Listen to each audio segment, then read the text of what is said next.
Hello everyone. We will start explaining our presentation with several topics. The first is about Charles Dickens' life. Charles Dickens was one of the greatest novelists of the Victorian era. Born in Portsmouth, he left school when he was 12 to work after his father was sentenced to prison for inability to pay his debts. And although he did not receive an education, when Dickens mentioned this experience, he came across the moment in which he said goodbye to his childish innocence, wondering how could he have been so preoccupied and drowned with work which kept him away from home at such a young age. He felt isolated and excluded of the adults that about in his age, who were supposed to take care of him. And these feelings which became a recurring theme in his writings.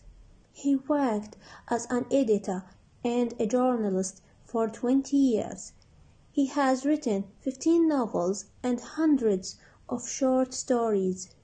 Dickens' novels were published in newspapers in the form of serial episodes on a weekly or monthly basis, and he benefited greatly from this matter in modifying the plot of his novels based on the reaction that he monitors from the audience. Charles was the most famous English writer, the language writer of the 19th century, and the best-selling book of all time. He was ambitious. He believed that writing played a huge role in solving problems in the world. He was not just a writer. When he was a kid, he loved to perform plays in the family kitchen and sing at the table in a famous pub before he found radio and television great shows.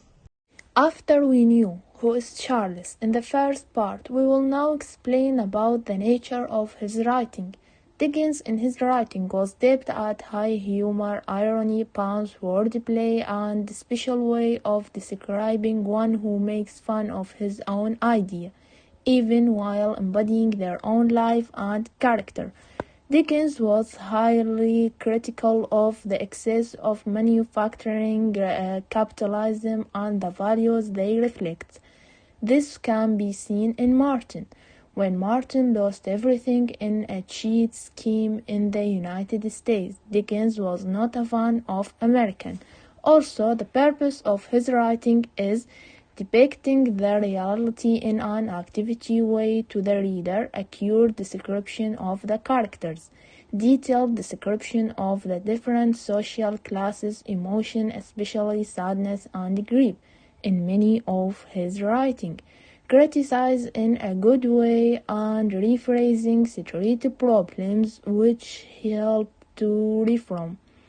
Dickens has published over 12 important novels, a large number of short stories, including a number of Christmas-themed stories, and a number of plays as well as written non-fiction books. But the famous of his writing is Hard Times. Then, after explaining the nature of his life in the second part, therefore we will explain the introduction to the writer and the story. Before we start with the introduction, we should know Hard Time takes place in mid-19th century Victorian England. Now, what I want is facts. Teach these boys and girls nothing but facts. Facts alone are wanted in life. So start the novel Hard Time by Charles Dickens, somewhat of an anomaly amongst Dickens' novels, in that it's quite short and seems to focus more on social criticism than it does on plot.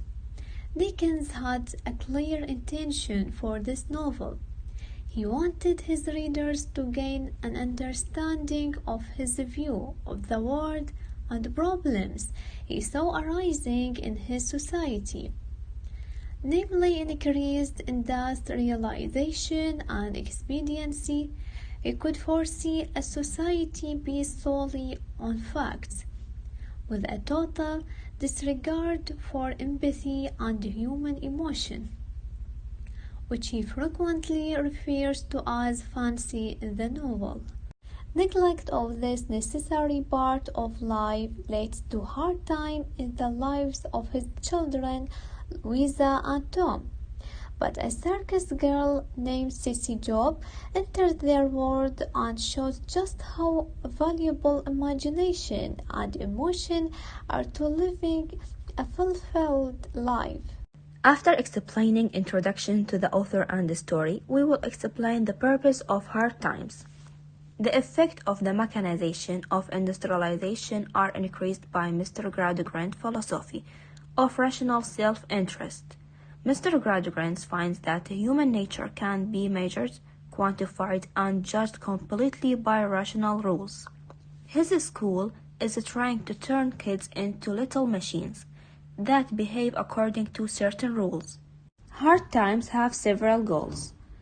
Dickens' essential goal in Hard Times is to clarify the dangers of allowing a human to become like machines, suggesting that without fancy and imagination, life would be intolerable.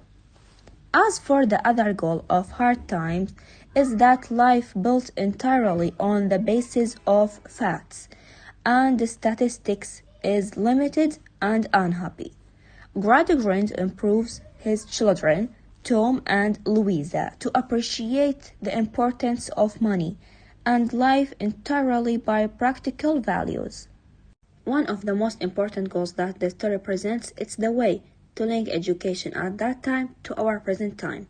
The modern education system is not much different. Children in schools, students in universities, and to some extent even adults in the workplace are constantly being fed facts, which they must then spout up on to test papers or documents, and then forget the next day. What this neglect to do is teach people how to think. If all they can do is reproduce facts, they will never able to produce original ideas. They will never able to build on current knowledge and influence the progression of society. To counteract this, you should learn things that interest you. The things you enjoy and are motivated to learn are the things that you will remember and will allow you to contribute to the world. Besides of all, we must know that fantasy or fact do not neglect. I don't believe that Dickens is trying to force his readers to ignore all the facts on a way or another. Facts are important. We cannot develop new medicines or explore the outer reaches of space on facts only. We cannot accomplish these without feelings either. Why would we develop new medicines if we don't feel empathy for the patients? Why would we explore space unless we had some curiosity and wonder for exploring it? Dickens intelligently shows in Hard Times that neither facts or fantasy lead to happiness when one is without the other. Clearly, both facts and fantasy are necessary for a balanced life. Dickens, through his novels, works to reconcile between them. He presents to the readers with a stark view of the world and the issues that are prevalent in his society and in ours. But he does so through fiction that evokes emotions in his readers. It is through this emotional response that readers come to see the facts of life and are able to live in ways to make the world a better place. Such is the genius of Charles Dickens.